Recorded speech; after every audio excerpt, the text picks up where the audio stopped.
말씀으로 돌아와서 오늘 말씀 이사야의 말씀인데요. 계속해서 이제 저번 주는 인트로였고요. 이번 달 12월 달부터는 그 예수님이 누구신가의 시리즈 설교로 예수님에 대한 우리가 예수님에 대한 지식이죠. 그 부분을 4주간 이렇게 다루려 합니다. 물론 이제 성탄 예배 때 보통 예수님이 누구신가, 예수님이 어떻게 태어나셨고 그런 설교를 많이 다루는데 이번에는 좀 특별하게 12월 한 달간 우리가 예수님에 대해서 좀 깊게 알자라는 취지에서 우리 시리즈 설교를 좀 나가고자 합니다. 그래서 오늘은 이사야의 말씀. 이사야에는 예수 그리스도에 대한 예언이 굉장히 많이 들어 있습니다. 예수 그리스도, 우리가 대망하고 그리고 기대하는 그 메시아 구세주, 이 답답하고 죄악 많은 세상에서 누가 나를 구원해 줄까? 나를 온전하게 하실 분, 그 메시아 대망 사상이 구약 성경에 많이 이렇게 들어가 있습니다. 그 중에서도 이사야가 많은 예언을 하고 있죠. 오실 예수 그리스도, 예수님은 누구신가? 그래서 오늘 말씀이 그 한 대목입니다. 근데 오늘 말씀의 제목이 좀 이렇게 익숙지는 않죠. 이게 한자 단어인데 기묘자라 모사라. 오늘 예수님의 이 별칭이기도 합니다. 수많은 예수님의 이름을 오늘 말씀에서 언급하면서 이 예수님의 이름이 나의 삶에 어떤 힘과 능력이 되는지를 살펴보기를 원합니다. 지금 이사야가 9장에서 예언할 때 당시의 역사적 상황을 좀 알아야 되는데요. 이때는 이제 강대국들이 북이스라엘과 남유다, 둘 다 이스라엘이죠. 이스라엘을 침공하고 무너뜨리려 하는 상황입니다. 그 와중에 북이스라엘은 이미 멸망을 했습니다. 아시리아라는 대강대국이 이 북이스라엘 침공해서 무너지게 되는 것이죠. 남유다도 사실 위기입니다. 그런 강대국들 사이에서 말이죠. 그래서 오늘 말씀에 나온 스불론과 납달리, 이 북이스라엘의 소외 지역입니다. 이 지역을 언급하면서 이제 이 무너졌던, 그리고 강대국의 그 공격 속에서 무너졌던 나라가 다시 회복될 것이다라는 소망의 메시지를 전하고 있습니다. 항상 하나님의 예언은 이 무섭게 심판한다, 어떤 일들이 벌어질 거야, 이것만 예언하는 것이 아니라 그 뒤에 반드시 소망을 두고 있습니다. 그러니까 이 결론은 사실 소망이죠. 근데 앞에 이걸 왜 언급할까요? 이 소망이 얼마나 귀한지를 드러내기 위해서 앞에 이 어두운 상황을 말해주는 것입니다. 우리의 피난처 소망, 그 예수, 그것을 바라볼 수 있도록 하는 것이죠. 그래서 오늘 9장에서는 이제 소망의 메시지입니다. 역사적으로 그 상황에, 지금 당시의 상황은 소망도 없고 희망이 보이지 않는 상황에서 이런 소망의 메시지를 전하고 있는 것이죠. 근데 사실 이 북이스라엘의 멸망과 남유다의 위기는 사실 누구로부터 초래된 겁니까? 인간의 죄성으로부터 초래된 겁니다. 하나님을 지주 있게 섬기지 못하고 자꾸 이방의 신들, 그리고 자신의 욕심에 따라서 섬겼던 그런 모습들 때문에 나온 결과라고 할 수 있겠죠. 그러니까 온전히 하나님을 보지 못하고 다른 의지를 퍽하면, 그렇죠? 조금만 내가 힘들면 다른 의지를 찾고, 이런 모습들 때문에 결국 이렇게 나라가 멸망하는 상황까지 왔다라는 것입니다. 이 어둠의 상황 속에서 이제 예언을 하는 것인데, 오늘 그 첫 절을 한번 읽어볼까요? 첫 절입니다. 시작. 전에 고통받던 자들에게는 흑암이 없으리로다. 옛적에는 여호와께서 스불론 땅과 납달리 땅이 멸시를 당하게 하셨더니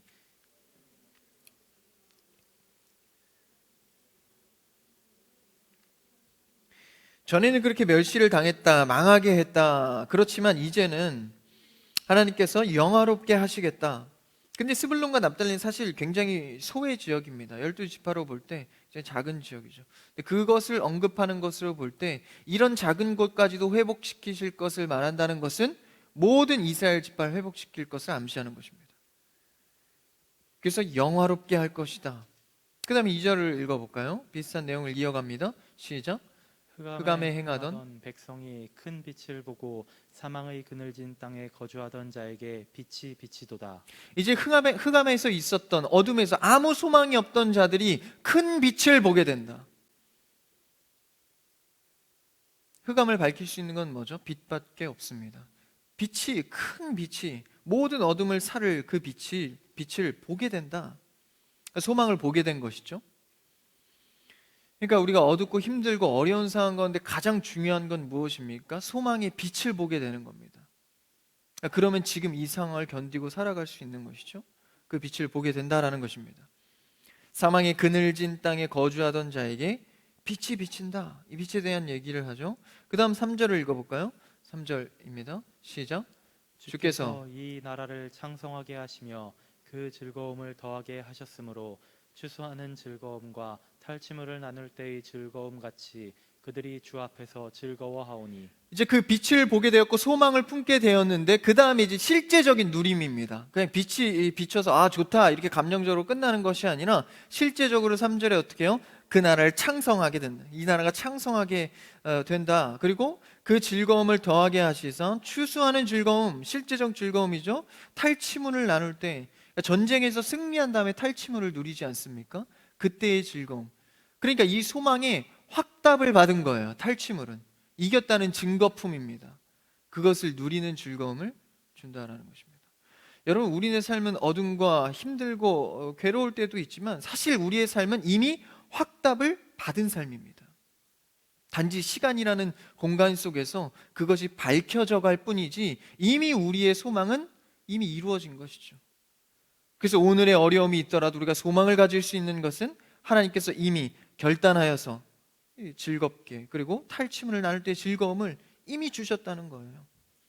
그래서 우리는 주 앞에서 즐거워한다. 그래서 그런 즐거움을 이제 회복시킬 것이라는 소망을 주시면서 그 다음에 예를 하나 드는데 그 전쟁의 예를 하나 듭니다. 4절을 한번 읽어볼까요? 4절입니다. 시작. 이는 그들이 무겁게 맨 멍에와 그들의 어깨 채찍과 그 압제자의 막대기를 주께서 꺾으시되 미디안의 날과 같이 하셨음이니이다. 그들이 무겁게 맨 멍에와 그들의 어깨 채찍 힘든 상황 가운데에서 주께서 이제 어떻게 하십니까? 미디안의 날과 같이 하신다. 그래서 미디안의 날은 예전에 이제 이스라엘이 기드온의 300용사를 내리고 300명밖에 되지 않은 용사를 갖고 강대국 미디안의 강대국을 쳐 부숴서 이기게 되죠. 그럼 말도 안 되는 상황의 승리를 이겼을 때 미디안 군대는 당시의 표현으로 메뚜기 떼와 같다 그래요. 메뚜기 떼를 실제 보신 적이 있나요? 저도 보진 못했는데 이렇게 그런 영화나 영상 매체 그리고 실제 이런 아프리카 쪽에 그런 재앙을 보면 영상에 치면 나옵니다. 메뚜기 떼 이렇게 하면 진짜 하늘을 덮어요. 사람의 형체가 보이지 않을 정도로 메뚜기 떼가 뒤덮는 걸 보거든요. 그러니까 미디안의 군대가 그랬다는 거예요. 근데 그 수많은 군대를 몇 명으로 이겨요? 하나님의 용사 300용사로 이깁니다. 그 승리를 이끄신 하나님께서 미디안 때처럼 승리하게 한다, 회복시키신다라고 말씀해 주시는 것이죠. 5절에 보니까 어지러이 싸우는 군인들의 신과 피 묻은 겉옷의 불에 섭같이 살라지 완전히 멸해서 이긴다라는 거예요. 여기까지 지금 역사적 상황 가운데 5절까지 말씀을 보니까 어떻습니까? 얼마나 좋습니까? 소망이 되고 야 미디안 실제적인 예를 드시면서 탈취물을 얻을 것이고 실제적인 기쁨과 소망의 메시지를 전합니다. 여기까지 너무 좋았습니다. 근데 이제 본격적인 핵심 구절이 6절에 들어가는데 조금 의아합니다. 6절 서두를 좀 읽어볼까요? 6절입니다. 앞에만 6절 오늘 본문이요. 네, 없나요? 6절 시작. 이는 한 아기가 우리에게 낳고 5절까지는 좋았어요. 막 미디안의 날과 같이 300용사가 다 무찌르고 다 불로 살라버리는. 근데 6절에서 보니까 이는 이 모든 일들은 한 아기가 우리에게 난 걸로 시작한다는 거예요. 5절까지는 좋았는데 갑자기 아기 하나가 난다는 겁니다. 여러분 아기는 어때요? 가장 인간이 연약한 상태가 언제입니까? 아기 아닙니까? 아기. 아기는 혼자 뭐 스스로 할 수 있는 게 없죠. 할 수 있는 거 오직 하나, 울음. 울면 다 됩니다. 아 울면 배고프구나. 기저귀를 갈아야 되는구나. 그러니까 울음밖에 할 줄 모르는 가장 인간의 연약한 상태 아닙니까? 근데 하나님께서는 이 모든 회복을 말씀하시면서 6절의 핵심 구절에서 한 아기가 낳다로 시작합니다.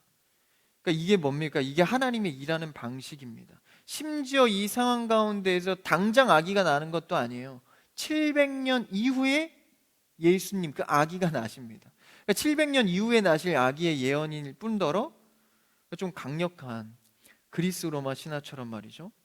헤라클레스 뭐 힘 있는 그런 신화 같은 존재가 좀 등장했으면 좋겠는데 가장 연약한 아기를 언급하고 있는 겁니다.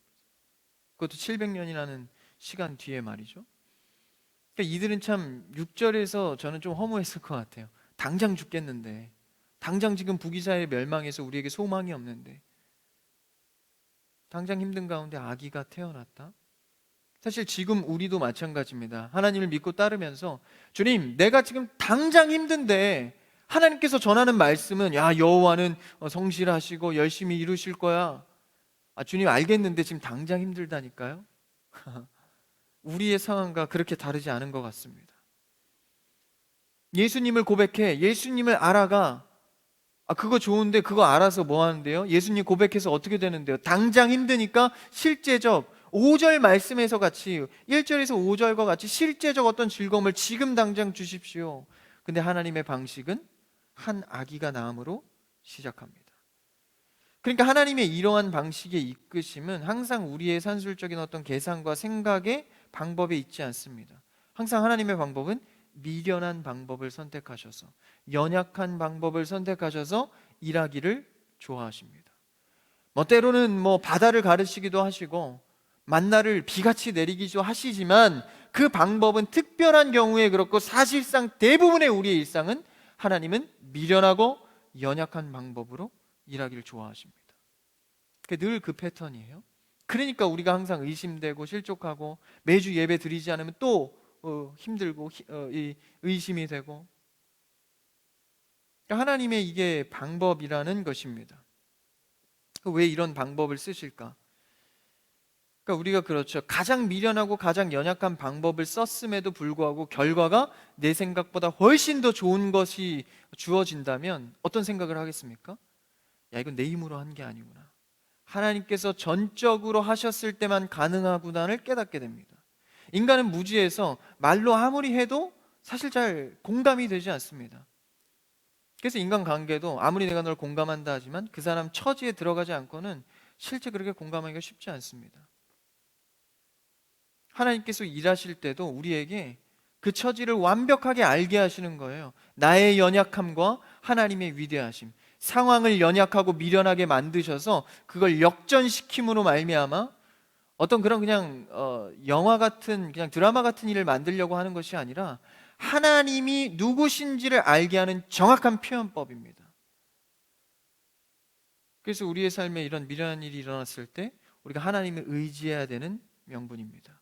성경에서 계속해서 이런 패턴을 쓰고 있기 때문이죠. 심지어는 우리의 구원 역사에 관련된 이 구원에 대한 문제에서도 미련한 방법, 한 아기를 주셨다고 표현하고 있지 않습니까? 그럼 6절에서 그 하나 우리에게 낳고, 그 뒤로도 좀 읽어볼까요? 6절 처음 이는부터 다시 읽어볼까요? 6절 시작. 이는 한 아기가 낳고 한 아들을 우리에게 주신 바 되었는데, 여기까지입니다. 한 아기를 주셨는데 그 아들이 누구래요? 한 아들. 아들이라는 건 아버지가 있다라는 것이죠. 아버지의 아들을 우리에게 주셨다. 그 아버지는 누굽니까? 이스라엘 백성들이 믿고 따르는 하나님입니다. 하나님의 아들을 주셨는데 그가 한 아기라는 거예요. 그래서 여기서 한이라는 것은 동일하죠. 한 아기, 한 아들.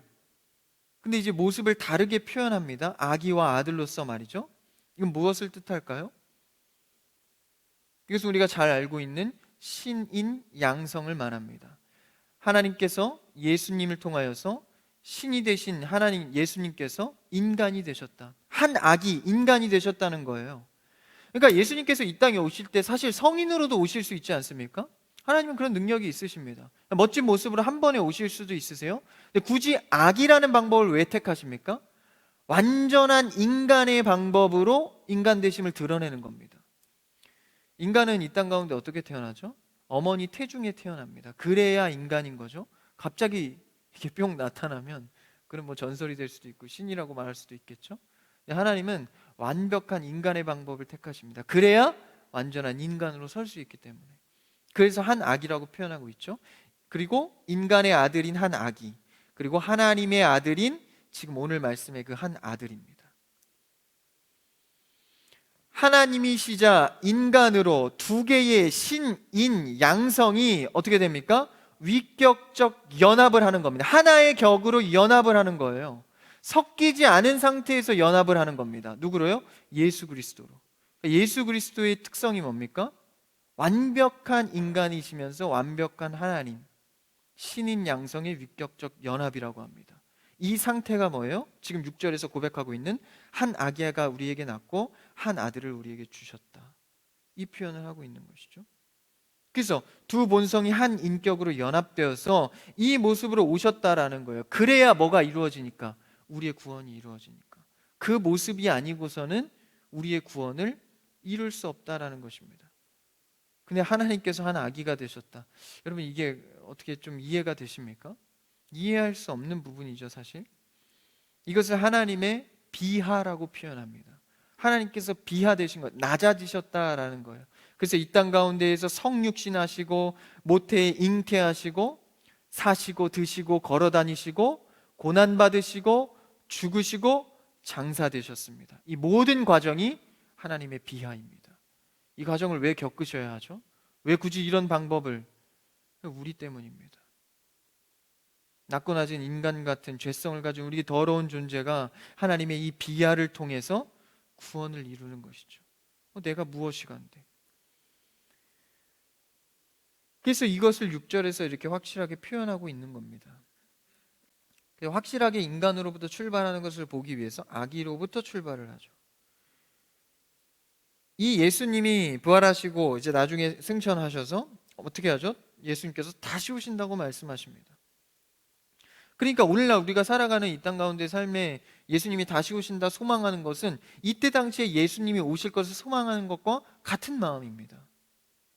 같은 소망을 갖고 있는 것이죠. 그러면 예전의 예수님의 이름도 오늘의 예수님의 이름과 다르지 않습니다. 그 예수님의 이름이 오늘 말씀에서 고백되어지고 있는 것이죠. 이제 6절에서부터 고백되어진 예수님의 이름이 있습니다. 그의 이름. 그러니까 그의 그때 당시에 선포됐던 그 이름이 오늘날 우리에게도 적용되는 이름이라는 거예요. 그럼 우리가 힘들고 어둡고 어려울 때에 이 이름을 꺼내 쓰는 겁니다. 이 이름을 고백하는 겁니다. 예수님은 누구이신가? 이 이름들을 고백하면서 우리가 어려운 가운데 그 예수님을 의지하는 것이죠. 여러분, 이 고백은 우리가 단순히 그냥 예수님을 부르는 것과 차원이 다릅니다. 누구이신지를 알고 그 이름을 부르는 것이죠. 그럴 때 능력이 있는 것입니다. 오늘 6절 말씀을 한번 천천히 읽어볼까요? 그 이름을 열거하고 있는데요, 6절 말씀입니다. 시작. 이는 한 아기가 우리에게 낳고 한 아들을 우리에게 주신 바 되었는데 그의 어깨에는 정사를 메었고 그의 이름은 기묘자라 모사라 전능하신 하나님이라 영존하시는 아버지라 평강의 왕이라 할 것입니다. 말씀해 보니까 이제 5가지 정도로 예수님의 이름을 말하고 있습니다. 첫 번째가 뭐죠?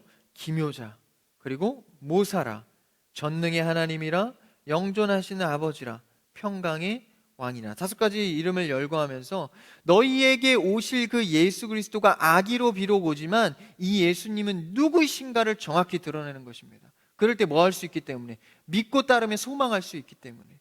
그냥 아기가 났어, 끝, 이래버리면 너무 힘들지 않습니까? 아기가 무엇을 할 수 있을까? 그렇죠? 근데 그 아기 예수가 어떤 이름을 갖고 있다는 거예요. 첫 번째입니다. 바로 기묘자입니다. 이 기묘자, 이게 한자어라 조금 어렵지만 좀 들어보셨죠? 기묘자, 기하고 묘하다라는 뜻입니다. 기묘자. 영어 성경에서는 wonderful이라고 표현합니다. wonderful, 그러니까 위대하고 경이로운 일. 그러니까 다시 말하면 이 놀라운 일을 행하시는 자다라는 거예요. 기이하고 묘한 일을 행하실 분이다. 그러니까 이 놀라우신 분이 놀라우신 일을 행한다라는 게 기묘자입니다. 그러니까 놀라우신 일을 행하실 분이 앞으로 내 삶에 얼마나 기이하고 묘한 일을 펼치실까, 이것을 기대하는 이름이 기묘자입니다. 여러분이 미래가 불확실할 때 어떤 이름을 외치십니까? 예수님, 기묘자 되신 예수님을 의지하기를 축복합니다. 이 원더풀, 놀라운 일을 행하실 분. 그러니까 여기서 말하는 놀라운 일은 그냥 단순히 신비한 것이 아니라 내가 생각지 못한 계산을 하고 계신 분이다라는 거예요. 기이하고 묘하다. 그러니까 내가 범접할 수 없는 계산법, 그러니까 내 틀에서 그 밖에 수많은 범위를 계산하고 계신 분이다라는 것을 표현하는 겁니다. 그러니까 우리가 소망할 법하죠. 아무 희망도 없고 보이지 않아도 소망할 수 있는 이름이 기묘자입니다. 두 번째는 무엇입니까? 모사라. 이것도 역시 이 한자 단어가 사실 조금 부정적으로 쓰여질 때가 많아요. 통상적으로 모사 이러면 꾀를 내어서 어떤 일을 처리하는 자. 근데 여기서의 모사의 의미는 그것보다는 이 보혜사적 성격의 의미를 담고 있습니다. 보혜사는 돕는 역할을 하죠. 그러니까 이 모사라는 것은 조언자, 돕는 자, 조력자의 의미를 갖고 있습니다. 예수 그리스도께서 보혜사, 돕는 조력자 일을 한다는 거예요. 근데 우리 보혜사 하면 뭐가 먼저 떠오르죠? 보혜사 성령님이 먼저 떠오릅니다. 그런데 보혜사 성령님 뿐만 아니라 예수님의 역할도 역시 뭐예요? 보혜사 역할을 하고 있다는 거예요. 성령님과 조금 다른 보혜의 역할인데 그게 뭘까요? 요한 1서의 말씀을 한번 볼까요? 요한 1서 2장 1절에서 이렇게 예수님을 고백합니다. 같이 읽읍시다. 시작. 나의 자녀들아, 내가 이것을 너희에게 쓰면 너희로 죄를 범하지 않게 하려 함이라. 만일 누가 죄를 범하여도 아버지 앞에서 우리에게 대언자가 있으니 곧 의로우신 예수 그리스도시라. 대언자, 조력자, 보혜사, 그게 곧 누굽니까? 의로운 예수 그리스도다라는 겁니다. 성령님께서는 어떤 보혜사의 역할을 하세요? 그러니까 우리의 삶의 실제적인, 예수 그리스도가 이제 부활 승천하셨으니까 대신해서 성령을 보내주신다 하시지 않았습니까? 그러니까 우리의 삶에 실제적으로 마치 제자들과 예수님이 함께 거닌 것처럼 성령님이 우리의 삶에 함께 거니는 보혜사 역할을 하는 겁니다. 그럼 예수님은 어떤 보혜사 역할을 해요? 하나님 우편에 앉아 계셔서 우리의 죄의 기도를 모두 다 하나님께 대언해서 고하는 겁니다. 우리가 기도한다고 해서 하나님께 막 직접적으로 고하는 게 아니에요. 하나님과 우리의 관계가 그렇게 단순하지 않습니다. 반드시 신인 양성이신 예수 그리스도가 중간다리 역할을 해줘야 우리 기도가 드려질 수 있는 겁니다. 그래서 우리가 기도 끝에 뭐라고 고백하죠?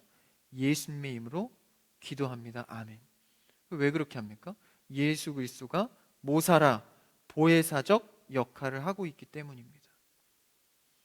그러니까 그 예수님의 모사라라는 단어를 떠올리면, 야, 나를 위해서 하나님께 대신 아뢰시는 분, 굳이 나 같은 죄인을 그 하나님께 아뢰는, 너무 감격스러운 것이죠, 이 보혜사가. 그리고 또한 뭐까지 표현합니까? 예수님과 성령님의 격이 같다라는 거예요. 그러니까 예수님께서 인간이시고 하나님이시라고 해서 격이 떨어지는 게 아닙니다. 그 말씀을 볼까요? 요한복음 14장 16절인데요. 한번 읽어볼까요? 14장 16절 요한복음 앞에 있습니다. 시작. 내가 아버지께 구하겠으니 그가 또 다른 보혜사를 너희에게 주사 영원토록 너희와 함께 있게 하리니. 또 다른 보혜사를 너에게 주사 우리에게 함께 있게 했다는 거예요. 성령님의 보혜사는 이런 역할을 하는 거죠. 그럼 또 다른 보혜사다, 또 다른 보혜사, 그럼 격이 다른 거냐? 그게 아니라는 거예요. 같은 격 속에서 다른 보혜사를 말하는 겁니다. 그러니까 질적으로 다른이 아니라, 원어의 단어에 보면 그런 질적 다름이 아니라 본질은 같으나 특성으로 구별되는 다름을 말하는 겁니다. 그러니까 본질에 같으신 예수님과 성령님을 말하는 거죠. 그래서 하나님과 예수님, 성령님은 삼위일체 하나님이다라는 것을 드러내는 구절입니다. 예수 그리스도께서 나를 위해서 하나님께 대언하여 주시고, 성령님은 이 땅 가운데 오셔서 나와 함께 동행하시는 보혜의 역할을 하시고. 여러분, 이게 웬 은혜입니까? 우리가 무엇이 간데 하나님께서 예수님과 성령님을 다 총동원하셔서 우리를 이끄시냔 말이죠. 여러분, 어둠 가운데 기묘자라 모사의 하나님의 이름이, 예수 그리스도의 이름이 어찌 위로가 안 될 수가 있겠습니까? 여러분 삶에 기묘자 되시고 모사 되시는 예수 그리스도의 이름이 날마다 고백되어지기를 축복합니다. 그래서 여러분 마음속에 좀 힘들고 어려운 일이 있을 때 이 9장 6절을 읽으세요. 오늘의 말씀을 상기하면서 그냥 읽으십시오. 이것만 해도 큰 은혜입니다. 그러면서 세 번째 뭐라고 말하죠? 예수님의 이름을 기묘자다, 모사라. 그 다음 세 번째, 전능하신 하나님이라. 전능하신 하나님, 우리 많이 들어봤죠? 능력이 있으신 분, 전능하신 분, 모든 능력이 있으신 분. 전지전능 이러지 않습니까? 전지는 모든 것을 아시는 분, 전능은 모든 능력이 있으신 분입니다. 근데 여기서 모든 능력이 있다는 하나님이 그냥 힘이 세고 뭐 그런 의미로만 끝나는 것이 아니라, 여기 원어에 보면 원래 전능한 하나님은 엘샤다이, 그러니까 전능의 하나님이다. 엘샤다이, 뭐 좀 들어본 것 같지 않습니까? 근데 여기서의 단어는 좀 특별하게 엘 기뽀르, 다른 단어를 쓰고 있어요. 같은 전능의 하나님인데, 그렇다는 것은 힘이 있고 능력이 있고 이 뜻도 있지만, 조금 더 의역해서 나아가면 모든 일을 시작하셨을 때 끝내실 수 있는 분이다라는 것입니다. 여러분, 인간은 어떤 일을 계획은 할 수 있는데 끝내기는 사실 그렇게 쉽지 않습니다. 뭐가 있어야 되죠? 능력이 있어야 됩니다. 그래서 우리가 어떤 일을 계획하고 비전을, 꿈을 갖고 뭐 하죠? 이제 능력을 키우지 않습니까? 뭐 공부도 하고 스펙도 쌓고. 왜 그러죠? 내 꿈을 이루기 위해서. 인간은 계획해서 이루려면 능력을 키워야 합니다. 근데 그걸로 그럼 소망이 이루어질까요? 능력만 키운다고 소망이 또 이루어지지 않아요. 살다 보면 뭐가 있죠? 변수라는 게 있습니다. 아무리 내가 능력을 쌓아도 이 변수를 맞닥뜨리면 또 꿈이 좌절될 때가 많습니다. 변수도 이겨내야 되고 능력도 쌓아야 겨우겨우 그래야 꿈을 그래도 이룰까 말까 합니다. 근데 하나님께서는, 아니 예수 그리스도께서는 전능한 하나님이 된다라는 거예요. 그러니까 일을 시작하시면 능력과 변수를 뛰어넘어서 반드시 이루시는 분이다. 그러니까 우리가 소망이 되는 거예요. 여러분 경험해 보셔서 아시지 않습니까? 뭔 일을 하려고 해도 이 변수나 어려움 때문에, 예측할 수 없는 일들 때문에 넘어지는 경우가 많습니다. 그러한 상황 가운데 나의 이 한계를 볼 때, 야, 나의 힘으로는 안 되겠구나, 누군가를 의지해야 가능하겠다, 이 깨달음이 올 때 우린 뭘 고백합니까? 예수 그리스도는 전능하신 하나님이다. 전능하신 하나님이다. 예수 그리스도는 변수가 없으신 분이십니다. 능력이 충분하시고 끝까지 이루실 수 있는 분이십니다. 그래서 이 종말이라는 개념도 우리가 이렇게 소망으로 바라보는 겁니다. 종말이 무슨 세상이 끝나서 막 저주가, 심판이 막 이런 게 아니라, 우리가 인식하는 종말은요, 하나님께서 인간 세계를 시작하신 것을 끝맺으신다는 소망을 갖고 종말을 바라보는 겁니다. 하나님의 일들이 끝날 때, 완성될 때. 그래서 우리는 이렇게 예수님을 전능하신 하나님이다라고 고백하고 있습니다. 예수님을 전능하신 하나님이라 그래요. 격이 다른 게 아닙니다. 같은 격으로 예수님을 하나님이다라고 표현하고 있죠. 그 다음 네 번째입니다. 네 번째부터 이제 점점 더 깊이 있게 연관되어져서 들어가는데, 네 번째는 뭐죠? 전능하신 하나님이라 영존하시는 아버지라. 아버지라. 이게 좀 이상합니다.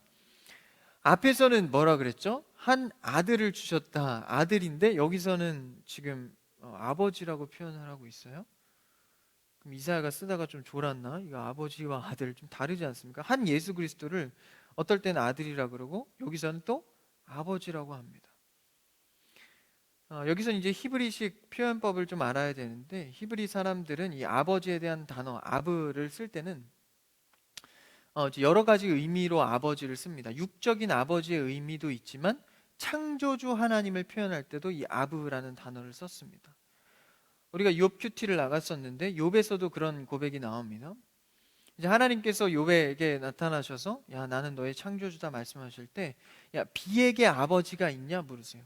내리는 비 말이죠. 내리는 비에게 아버지가 있냐? 그러니까 비를 만든 사람이 있냐라고 되물으십니다.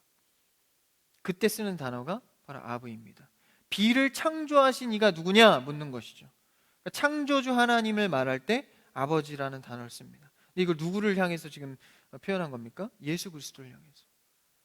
그러니까 예수 그리스도는 하나님과 성령님과 마찬가지로 이 땅을 같이 설계하시고 만드셨다라는 것이죠. 그러니까 아버지입니다. 영존하신 아버지. 하나님, 예수님, 성령님께 삼위일체 하나님이 이 땅의 창조 역사를 같이 만드셨습니다. 이 격을 같이 하는 것이죠. 그 강조를 하는 것이 영존하시는 아버지입니다. 마지막인데요. 영존하시는 아버지라, 그 다음에 뭐라고 표현합니까? 평강의 왕이라 할 것입니다. 평강의 왕, 샬롬의 왕이죠. 이 샬롬, 평강이라는 것은 끊어진 두 개의 곳을 잇는다라는 관계적 의미를 갖습니다. 하나님과 우리의 사이가 끊어진 것을 샬롬, 평강의 왕을 통해서 이어내다라는 것이죠. 그러니까 이것은 평강이라는 것은 관계의 회복을 말합니다. 단순히 그냥 내가 마음이 편해져서 일이 해결돼서 평안한 게 아니라 하나님과의 관계가 회복될 때 평강이 있다는 것이죠. 그래서 지금 이스라엘 백성들이 어렵고 북이스라엘이 망하고 이런 상황 가운데에서도 하나님과의 관계만 회복되면 뭐가 된다는 거예요? 평강이 임한다라는 것입니다. 인류의 궁핍과 죄악은 다 무엇 때문입니까? 하나님과의 관계가 끊어졌기 때문입니다. 인간의 본질은 하나님과의 생명의 관계에서 출발합니다. 죄로 인해서 끊어졌기 때문에 어려움들이 오는 거 아니에요? 그래서 우리는 이제 그곳으로 돌아가야 합니다. 에덴으로 돌아가야 합니다. 하나님께서 처음 아담을 만드셨을 때의 관계로 돌아가야 한다라는 것이죠. 진정의 평강의 왕, 누구를 통해서? 예수 그리스도 샬롬의 왕을 통해서 가능하다라는 것입니다. 우리의 삶의 불안과 초조의 문제를 어떻게 해결할 수 있습니까? 예수 그리스도를 통해서 하나님과 관계 회복을 통해서 평강을 이룰 수 있는 것이죠. 이 평화는 물리적 개념으로 깨어진 것이 아닙니다. 힘으로써 이룰 수 있는 것도 아닙니다.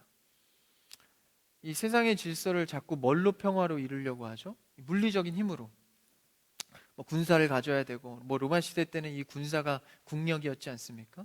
지금도 크게 다르지 않죠. 핵을 보유한 강대국들, 그렇죠? 이런 힘을 가져야 자꾸 평화가 온다고 생각을 한 거예요. 물론 현재 죄성의 세상에서는 맞을 수 있겠죠. 근데 하나님의 법칙 속에서는 그게 진정한 평화가 아니라는 거예요. 그 힘의 균형이 깨지면 언제든지 평화는 깨집니다. 평화는 물리적인 것이 아니라 하나님과의 관계에서 출발합니다. 세상이 어지럽고 힘들 때 항상 뭘 보면 알 수 있죠? 교회가 얼마나 타락했는가. 그러니까 한국 사회도 마찬가지입니다. 죄가 범하고 정의가 사라지고, 근데 뭘 보면 알 수 있습니까? 교회의 모습을 보면 알 수 있습니다. 교회가 거짓하고 강단이 타락하고, 그럼 사회가 어지러울 수밖에 없는 것이죠. 그래서 하나님께서는 예수 그리스도를 통해서 이런 어려움 가운데 이런 이름을 통하여서 어떻게 이루십니까? 한번 마지막 절만 읽고 마칠까요? 7절만 읽고 마칩시다. 7절입니다. 시작. 그 정사와 평강의 더함이 무궁하며 또 다윗의 왕자와 그의 나라에 군림하여 그 나라를 굳게 세우고 지금 이후로 영원히 정의와 공의로 그것을 보존하실 것이라. 만군의 여호와의 열심히 이를 이루시리라. 그 정사와 평강의 더함이 무궁하며 결국은 어떻게 됩니까? 결국은 여호와의 열심히 이를 이루시리라. 근데 앞에 수식이 있죠? 만군의 여호와, 만군의 여호와. 만군은 군사 용어입니다. 그렇죠? 그러니까 전쟁을 하시는, 열심히 전쟁을 하시는 여호와께서 이를 이룰 것이다. 그러니까 하나님께서 싸우신다라는 거예요. 우리의 싸움의 승리는 하나님께 있다라는 것이죠. 예수 그리스도께 있다. 우리는 그분을 따를 때 일하시는 이는 누구다? 예수 그리스도가 일하신다. 찬양 가사에도 고백하지 않습니까? 주가 일하시네, 주가 일하시네. 그러니까 나는 주님을 따를 뿐이고, 아니 오히려 죄만 저지를 뿐이죠. 일은 누가 하십니까? 주가 일하신다. 그러니까 그분을 보고 소망 가운데 나아가는 것이죠. 예수님이 이 땅 가운데 아기로 오실 때까지 그 수많은 역사 가운데 어떻게 이루어집니까? 아브라함 때부터 다윗의 대까지 14대입니다. 14대를 걸쳐 오시죠. 다윗 때부터 포로까지 14대를 걸칩니다.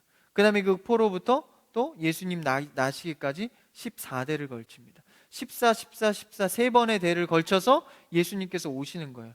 그 인간의 족보를 뚫고 오실 때 실제 14대는 아닙니다. 중간에 껴있는 족보도 있는데 일부러 14로 나누죠. 왜죠? 7은 완전수입니다. 완전수가 2번 더해져서 완벽한 14의 수가 3번이나 더해진 대를 뚫고 오시는 겁니다. 예수 그리스도의 족보는 완벽하다, 이루실 거라는 확실한 수를 나타내는 것이죠. 근데 그 족보에는 누가 있습니까? 여성들의 족보, 사실 이스라엘 족보에는 여성을 기록하지 않습니다. 근데 예수 그리스도의 계보 속에는 여성들의 이름을 넣습니다. 심지어 그 여성들이 이 기생도 있고 이 이방인도 있고 라합, 다멜 이런 사람들이 막 껴 있어요. 근데 예수님의 거룩한 아기가 나시는데 그 족보에 막 기생도 있고 죄 저지른 자들도 있고 막 껴 있단 말이죠. 이게 무엇을 의미할까요? 예수님께서 이 땅 가운데 오실 때 그 모든 한계와 변수를 뚫고 오신다라는 겁니다. 확실하게 오신다는 것을 나타내는 것이죠. 인간은 불순종하고 이방의 죄악들, 그 모든 불순종을 뚫고 예수 그리스도께서 오신다. 이때 인간이 한 게 뭐가 있습니까? 다윗은 죄밖에 그 밧세바를 통해서 죄를 짓고 그 대에서 말이죠. 그 대도, 그 죄악의 대도 뚫고 오십니다.